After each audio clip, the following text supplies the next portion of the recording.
हमारे पदाधिकारीगण और सामने उपस्थित सभी मेरे किसान भाई, सभी मेरी प्यारी बहनें, सभी को मैं सादर प्रणाम करती हूँ।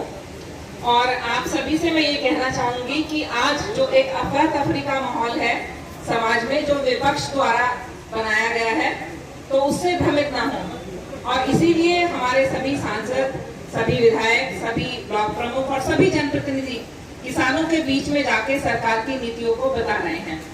जैसा कि आप खुद ही जानते हैं कि किसान विधेयक के बारे में पूरे देश में गलतफहमियां अपनी सरकार के बारे में फैलाई हुई हैं।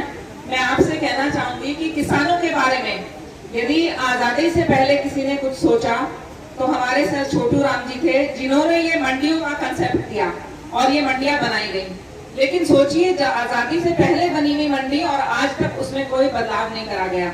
और जब से आदरणीय नरेंद्र मोदी जी आए हैं, तब उन्होंने महसूस करा कि कृषि के क्षेत्र में और किसानों के में बदलना चाहिए, इसलिए इनमें बदलाव करा गया। कुछ समय के बाद, आजादी के बाद, हमारे प्रधानमंत्री ने, आदरणीय लाल बहादुर शास्त्री जी ने एक नारा दिया था, जय जवान जय किसान। नारा नारे के रूप में रहा, लेकिन जय किसान के बारे में अधिकतर नहीं सोचा गया। किसानों की जय किसान बस 5 साल में ही आती थी। लेकिन आदरणीय मोदी जी ने बड़ी गंभीरता से और संवेदनशीलता के साथ किसानों के बारे में सोचा कि कैसे उनकी इनकम बढ़ाई जाए, कैसे एक किसान की इनकम बढ़ेगी। तो वो किसान, ऐसा नहीं है कि उसके बच्चे भी गांव में रहेंगे, उसके बच्चे पढ़े लिखे नौकरी में या व्यापार में आगे बढ़े। ऐसी सोच के साथ आदरणीय मोदी जी काम कर रहे हैं। और अगर वो ऐसा ना सोचते तो सोचिए, जो हमारी सारी सुविधाएं किसानों के लिए आ रही हैं, क्या वो हमारे गांव के स्तर तक या हमारे इन भोजपुर ब्लॉक जैसे हमारे जो बहुत सारे छोटे छोटे गांव हैं वहां तक पहुंच पाती? क्योंकि वो दिल से किसानों से जुड़े हुए हैं, गांव से जुड़े हुए हैं, गरीब से जुड़े हुए हैं, महिलाओं का सम्मान करते हैं। इसलिए उनकी नीतियां आखिर तक, आखिरी छोर तक बैठे भाई बहन तक जा रही हैं। और आदरणीय लाल बहादुर शास्त्री जी के बाद चौधरी चरण सिंह जी ने किसानों के बारे में सोचा और उन्होंने बहुत कुछ बदलाव करा किसानों के रोजमर्रा की जिंदगी में, खेती किसानी में। और सबसे बड़ी बात यह है कि उन्होंने किसानों को सम्मान दिलवाया दिल्ली में। आज जो हमारा किसान दिल्ली जाता है और एक मजबूती के साथ खड़ा होता है, तो उसके लिए हम सभी धन्यवाद देते हैं आदरणीय चौधरी चरण सिंह जी को। लेकिन उसके बाद आपने महसूस करा होगा, कहीं भी किसान की बातों को आगे नहीं बढ़ाया गया। किसानों की चीजों को सिर्फ हमें इलेक्शन का मुद्दा बनाया गया। लेकिन आदरणीय मोदी जी ने किसान को चाहे 6000 रुपए उनको सालाना देने हो, चाहे उनकी ऋण माफी करनी हो, सामूहिक रूप से केंद्र सरकार और प्रदेश सरकार ने किसानों की जो रोज की दिनचर्या है और उनकी जो किसानी, खेती किसानी से इनकम है, वो बढ़े, उसके लिए लगातार प्रयत्न कर रहे हैं। चाहे वो नीम कोटेड हमारी यूरिया हो, चाहे मिट्टी का टेस्ट हो, चाहे किसान को उच्च प्रजाति के बीज हमें देने हो, चाहे हमारे को क्रय केंद्र पे किसानों की फसल लेनी हो, चाहे एमएसपी डिसाइड करना हो, ये सारी चीजें किसानों के लिए करी गई। और सिर्फ इतना ही नहीं, हमारी आज भी लगभग 68% जो हमारी जनता है वो गांव में निवास करती है और ये सभी किसान हैं। अगर मोदी जी ने ये सोचा कि गैस देनी है गांव की महिला का, तो किसानों को गई। किसान के खुद के लिए और उसके परिवार के लिए भी सोचा, किसान की पत्नी और बेटी के लिए भी सोचा कि उसको कितनी परेशानी है घर में काम करने के लिए। तो इतने 7 दशकों के बाद किसी प्रधानमंत्री ने सोचा, तो उन महिलाओं के लिए, किसान की पत्नी और बेटी के लिए, बहू के लिए आदरणीय मोदी जी ने सोचा और गैस दी गई।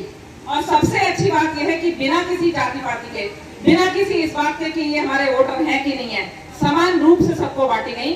चाहे वो गैस हो, चाहे शौचालय हो, चाहे घरों की योजना हो, चाहे अपने जो ये मेडिकल फैसिलिटी के लिए आयुष्मान कार्ड आया हो, कितनी सारी चीजें जो है गांव को ध्यान में रखते हुए, किसान को रखते हुए, डायरेक्ट अगर वो खेती किसानी से नहीं भी जुड़ी है तो वो सारी किसान और उनके परिवार को मिली। तो सरकार इस सोच के साथ चलती है। और हम, चाहे मैं एमएलए के रूप में, चाहे आदरणीय सांसद महोदय, चाहे आदरणीय ब्लॉक महोदय, ब्लॉक प्रमुख हमारे भाई हैं, वो हम जो भी काम कर रहे हैं ये हमारी सरकार का प्रतिबिंब है। अभी एक बहुत ही सुंदर, बहुत ही अच्छा रिपोर्ट कार्ड पढ़ा गया। मेरे बहुत सारे भाई हैं यहाँ पे जो पहले से भी ब्लॉक में आते रहे होंगे, पहले से भी राजनीति में काफी काम करते रहे होंगे और खेती किसानी के बारे में चर्चा करते रहे होंगे। मुझे नहीं लगता कि ऐसा रिपोर्ट कार्ड पहले किसी सरकार के समय में आया हो। सारे हमारे स्कूल, सोचिए सभी ब्लॉकों के स्कूल, हमारी दोनों सरकारों ने मिलकर बच्चों को स्टूल पे बैठने का हक दिया, चेयर पे बैठने का हक दिया। क्या किसान का बच्चा, क्या किसान जो गरीब आदमी गांव में रहता है, उसके बच्चे को कुर्सी पे बैठने का, पढ़ने का हक नहीं है? ये आदरणीय मोदी जी और योगी जी ने दिया, उसके लिए मैं उनको धन्यवाद देती हूँ। और बराबर उन बच्चों के बारे में सोचा गया, चाहे यूनिफॉर्म हो, चाहे उनको शिक्षा के क्षेत्र में हमारे कंपोजिट स्कूल बनाने हो, चाहे गांव, आज हमारी सरकार के माध्यम से ये तक हो रहा है कि हमारे गांव भी वाईफाई हो गए हैं। सर, हमारे क्षेत्र का एक गांव भटौला वाईफाई हो गया है, टोटल कैमरास भी लग गए हैं। ये सब अच्छी सरकार की सोच, और हम जैसे जनप्रतिनिधियों से बराबर ये दबाव कि आप जाइए जनता के बीच में और गांव के बीच में और काम करिए।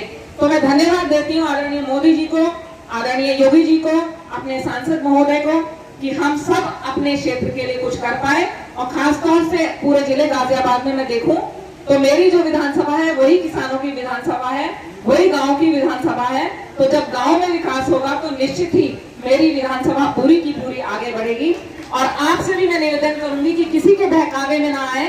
अभी आदरणीय सांसद महोदय आपको किसान बिल के बारे में बताएंगे, आप जाएं और लोगों की जो भ्रांतियां हैं उनको क्लियर करें, उनको समझाएं कि सरकार किसान के साथ बिल्कुल खड़ी है। अगर किसान एक कदम बढ़ाता है तो सरकार 10 कदम बढ़ाएगी। धन्यवाद।